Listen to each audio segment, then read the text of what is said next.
Hai guys, di video hari ini aku bakal sharing pengalaman aku melahirkan. Nah, kemarin kan aku udah lama banget nih nggak bikin video. Terus baru kayak beberapa hari yang lalu baru aku upload video yang aku lagi cari rumah buat anak aku.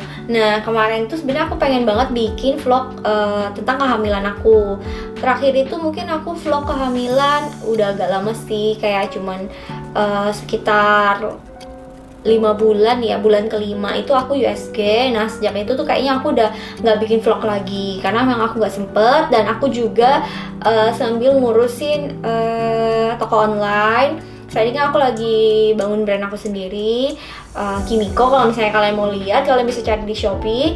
Itu ada Kimiko Casual Apparel, kalian bisa cari di sana. Nah, itu aku lagi bangun brand shopping online aku sendiri. Makanya aku tuh nggak begitu fokus di vlog saat ini, memang agak kesulitan juga untuk bagi waktu. Nah, di vlog hari ini aku bakal sharing pengalaman aku ngelahirin. Nah, kemarin itu di bulan November itu aku lahiran tanggal 7 November. Nah, di malam tanggal 6 November itu air ketuban aku tuh udah mulai rembes di jam 9 malam. Nah, aku tuh ngomong sama suami aku, duh kayaknya ini mau lahiran nih hari ini gitu kan. Memang sebenarnya di tanggal 6 November itu tuh udah masuk minggu ke-40. Jadi udah 40 minggu, udah yang paling akhir banget gitu nungguinnya. Kan sebenarnya kan ada orang lahiran kadang 38 minggu udah lahiran, 39 minggu udah lahiran. Nah, aku tuh lahirannya udah sampai mentok banget di minggu ke-40.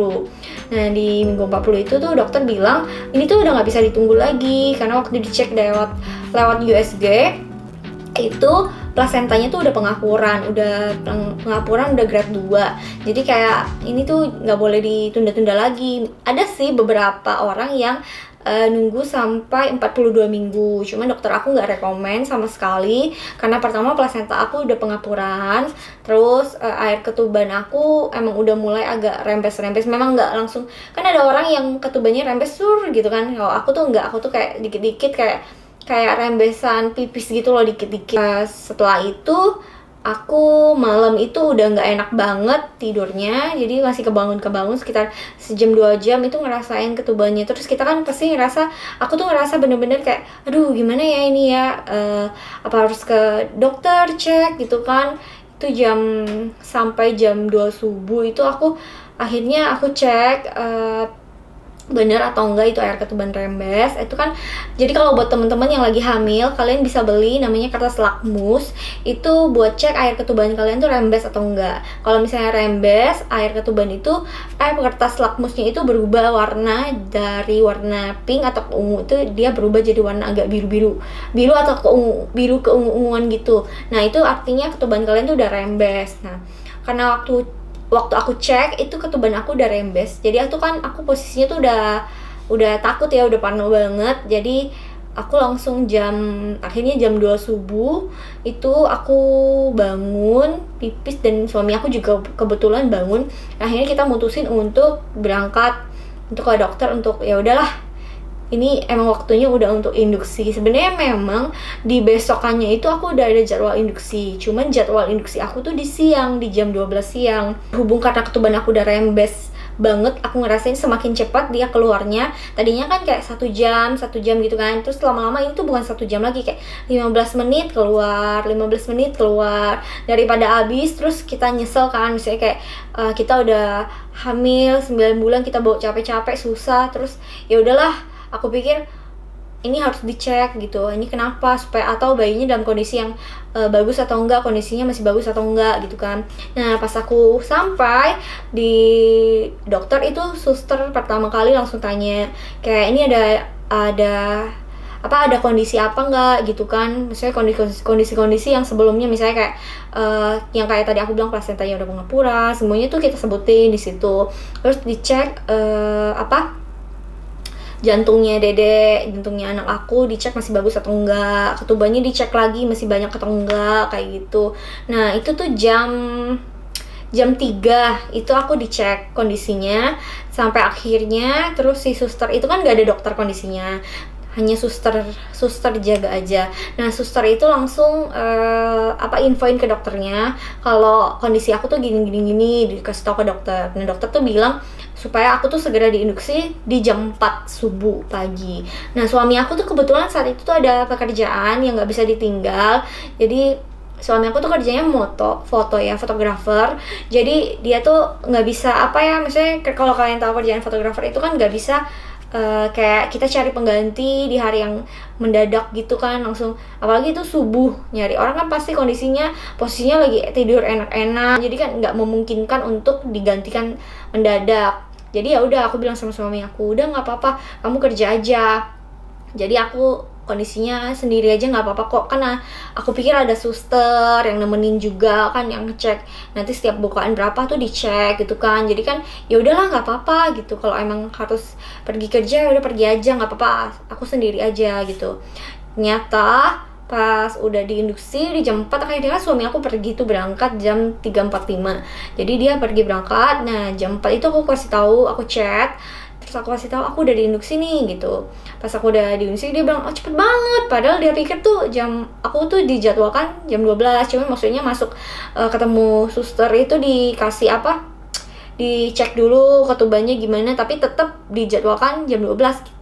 Kita pikir tuh kayak gitu, di jam 12 baru akan diinduksi, tapi ternyata tuh diinduksi lebih cepat. Jadi terus suami aku tuh bilang, sebelum dia pergi kerja, itu tuh dia ngomong sama anak aku, tunggu ya, nanti baru keluar gitu. Jadi dia ngomong sama anaknya untuk keluar tuh nanti, nunggu dia balik kerja. Jadi suami aku tuh kerjanya selesainya mungkin sekitar jam 3, jam 4 sore gitu. Pokoknya jam 5 tuh udah bisa ketemu lah gitu, udah bisa kita berdua tuh ketemu, udah selesai kerjaannya semua gitu kan. Jadi tapi ternyata karena aku diinduksi lebih cepat, jadi terus pokoknya pada akhirnya tuh aku lahirnya pada jam 13.47 anakku tuh udah keluar. Nah, aku mau sharing sama kalian, waktu aku diinduksi, banyak orang yang bilang kalau diinduksi tuh rasanya seperti kram menstruasi, tapi ternyata itu tuh nggak seperti itu. Rasanya tuh jauh melebihi kram menstruasi, sakit banget rasanya. Terus kalau misalnya kalian lahiran normal itu kan ada bukan 1, bukan 2, terus ada rasa kontraksi kan. Nah itu tuh ada jedanya, ada kayak kita sakit, terus kayak rasanya tuh jeda sebentar, nanti kontraksinya datang lagi. Nah, tapi waktu aku diinduksi, itu tuh aku nggak ngerasain sama sekali. Jadi dari jam 4 masuk itu induksi, obat, itu tuh aku diinduksi lewat bawah.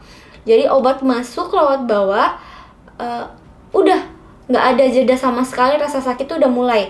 Terus, sampai dari jam 4 ke jam 7 pagi, ketuban itu bener-bener udah pecah, udah rembes, itu tuh udah keluar darah. Dan aku tuh udah nggak bisa jalan. Jadi jam 7 kurang 5 menit, 10 menit itu aku masih sempat pipis, masih sempat jalan sendiri ke toilet. Tapi habis itu udah, aku bener-bener totally langsung di kasur doang, nahan rasa sakit.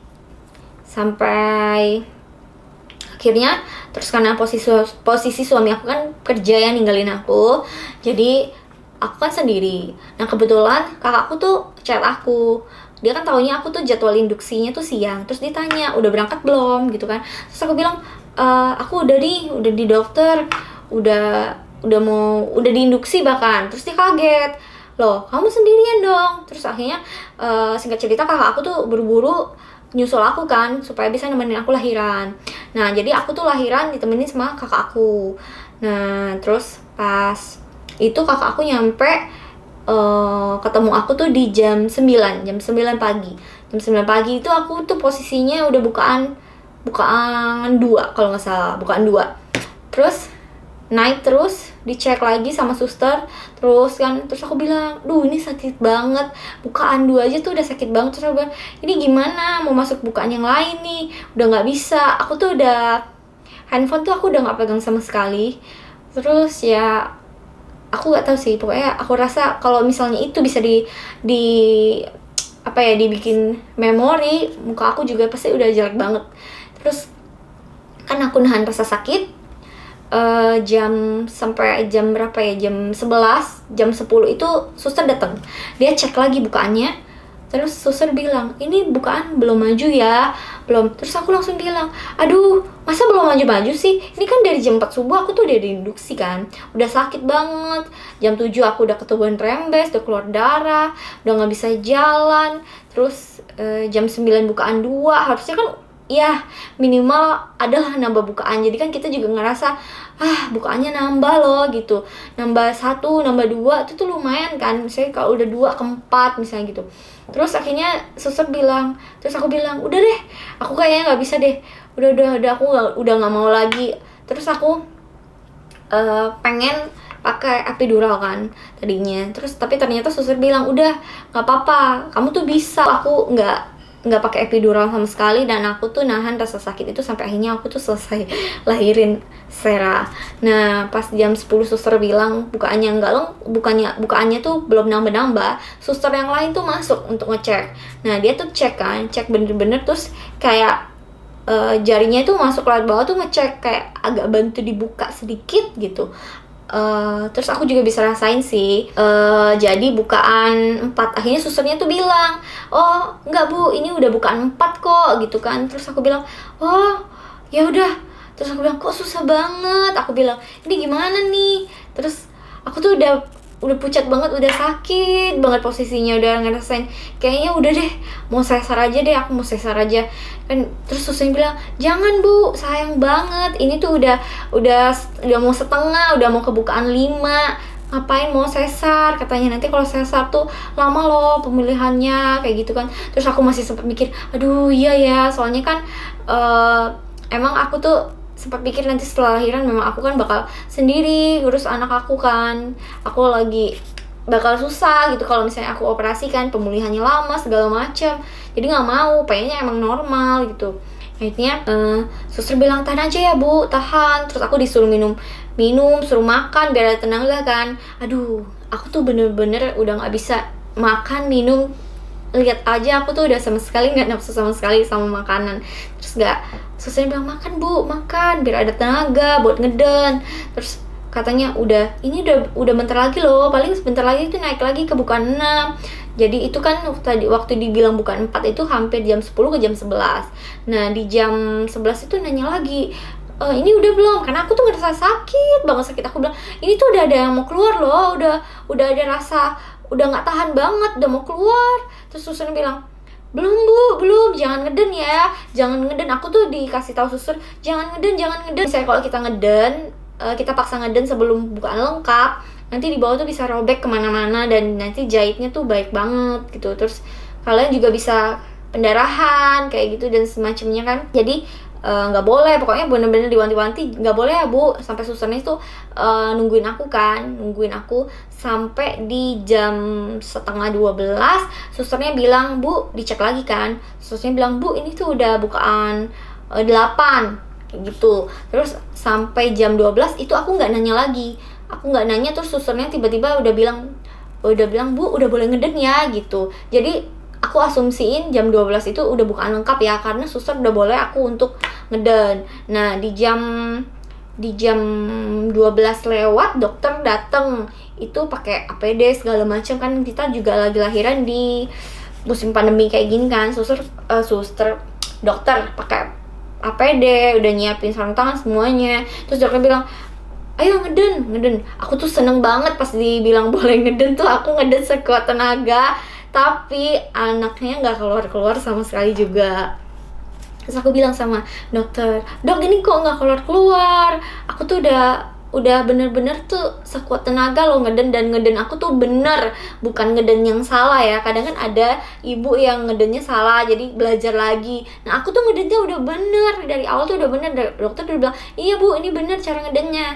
Tapi aku tuh udah nggak ada tenaga sama sekali, aku tuh udah ngeden. Jadi dari jam 12 sampai jam 1 itu tuh aku ngeden anakku yang nggak lahir sama sekali. Nah akhirnya dokter mutusin untuk episiotomi, jadi digunting. Aku bisa dengar kers itu sekitar 3 kali guntingan.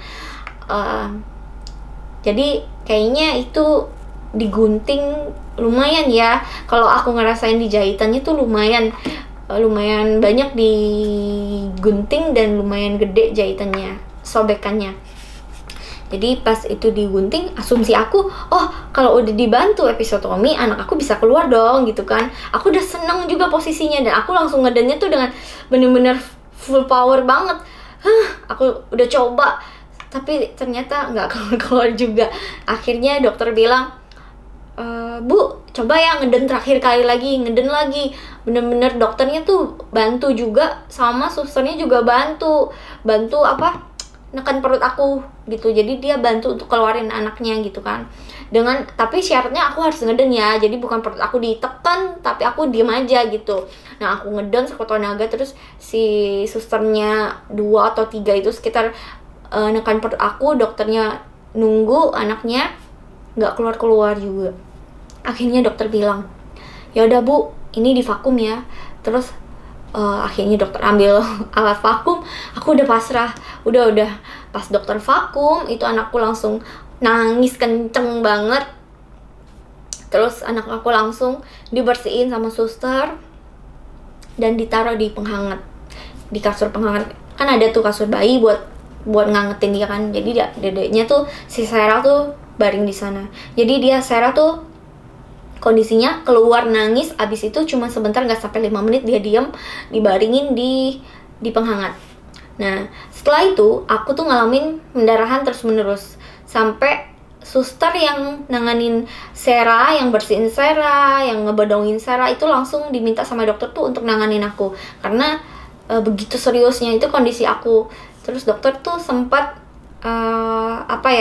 marah sama susternya, karena susternya tuh agak lambat gitu loh nanganin aku, karena aku tuh darahnya tuh pas lagi dijahit tuh keluar terus kayak walaupun udah dijahit darahnya tuh masih rembes. Aku tuh bisa ngerasain loh rembes sampai ke paha aku tuh, darahnya terus menerus nggak berhenti kan. Terus dokter bilang sama aku, sabar ya Bu, sekitar 4 jahitan lagi gitu. Dari dia ngomong 4 jahitan, dokter tuh kayaknya aku ngerasa udah jahit sekitar 3-5 menitan. Jadi itu tuh lumayan. Aku sampai udah pasrah dijahit. Kalau dibilang sakit atau enggak dijahit, rasanya sih lebih sakit tahan kontraksi daripada jahitannya sendiri. Jadi kalau misalnya kita disuntik itu kan sakit banget. Orang aja bisa takut disuntik kan, suntik ambil darah itu kan kita bisa ngerasain dong jarum suntiknya masuk ke kulit kita kan. Nah, ini tuh waktu kita dijahit itu tuh udah nggak maksudnya nggak sakit, lebih sakit tuh kontraksi, sakit banget sampai kita tuh kayak udah terserah dia mau ngapain, yang penting anaknya tuh keluar gitu. Jadi sampai dokternya bilang, Bu, 4 jahitan lagi ya. Walaupun aku bisa ngerasain dijahit, tapi itu tuh sakit, ada rasa ngilu-ngilu dikit, tapi nggak sampai yang kayak teriak-teriak aduh sakit gitu, nggak sampai kayak gitu. Jadi itu tuh bener ya, aku tuh dikasih tahu mama aku kalau kamu lahiran nanti normal. Terus aku kan selalu nanya, dijahit tuh sakit gak sih mah? Gitu. Terus mamaku tuh bilang, enggak, nanti kamu pasti ngerasain sendiri. Kalau dijahit itu gak lebih sakit daripada kontraksi. Jadi kontraksinya tuh jauh lebih sakit daripada kamu dijahit. Dan ternyata itu tuh bener, dan aku ngalamin sendiri. Nah, sampai Sarah udah keluar. Nah, Sarah itu kan tadinya dibilangin sama papanya untuk nunggu kan keluarnya. Jadi waktu aku sekitar bukaan 8 itu tuh aku ngomong sama Sarah, Dek, kamu keluar aja Dek, jangan lama-lama nunggunya, udah nggak usah ditunggu lagi, papin kamu tuh udah nggak usah ditunggu lagi, udah nggak apa-apa, kamu keluar aja. Nah, dari aku ngomong bukaan 8 itu udah sampai ke 12 itu udah bukaan lengkap. Akhirnya walaupun agak susah selama 1 jam aku ngeden, anakku tuh keluar. Jadi ternyata sebenarnya kalau aku sih percaya kalau bayi itu bisa denger ya, bisa denger orang tuanya ngomong apa, bisa ngerasain emosi orang tua kayak gitu. Jadi dia tuh nungguin sampai aku bilang suruh keluar, minta dia keluar gitu. Bayangin kalau misalnya aku nggak ngomong, jangan sampai dia keluarnya baru di jam 5 ketemu bapaknya. Gimana itu rasa sakitnya? Aku bisa udah pingsan mungkin. Nah, pas dia udah lahir, dia tuh nunggu, si Sarah itu di penghangat itu nunggu sekitar 5 jam. Jadi dari jam 2, 3, 4, 5, 6 ya, 13.47. Pokoknya ketemu sampai bapaknya lagi itu di jam 5 papinya tuh datang nganterin baju. Jadi bajunya tuh ketinggalan di mobil. Nah, mobilnya tuh dibawa sama, kuncinya itu dibawa sama papinya. Jadi kita tuh nggak bisa ngambil bajunya si Dede untuk dipakai. Jadi Dede tuh kondisinya masih pakai bedongan dari tempat lahir, dari tempat aku ngelahirin kan. Terus akhirnya pas papinya udah anterin baju, dia tuh baru tidur. Jadi selama dia lahir, udah dilahirin sampai nunggu papinya itu dia nggak tidur sama sekali. Jadi dia tuh cuman melek liatin aku doang di kasur, diem doang, nggak nangis sama sekali. Ngeliat maminya lagi sakit, pas maminya lagi dijahit dia juga lihat. Sampai papinya nganter baju tuh dia baru dipakein baju, terus dia baru nangis sekali lagi, habis itu dia baru bobo. Nah itu tuh dia tuh bener-bener nungguin si papinya dateng. Jadi dia tuh nggak nangis sama sekali, dia nungguin papinya datang anterin baju dia baru tidur. Nah itu tuh cerita pengalaman lahiran aku. Oke guys, nanti aku bakal share foto-foto Sera juga pas dia baru lahir, pas bener-bener baru keluar dan ditaruh di penghangat itu, nanti aku bakal kasih lihat kalian di video ini juga. Nah terus kalau misalnya kalian punya cerita kehamilan atau pengalaman melahirkan yang kalian mau sharing, kalian bisa komen di box di bawah sini. Nah, terus jangan lupa subscribe dan like video aku, dan nantikan video aku selanjutnya ya. Bye-bye!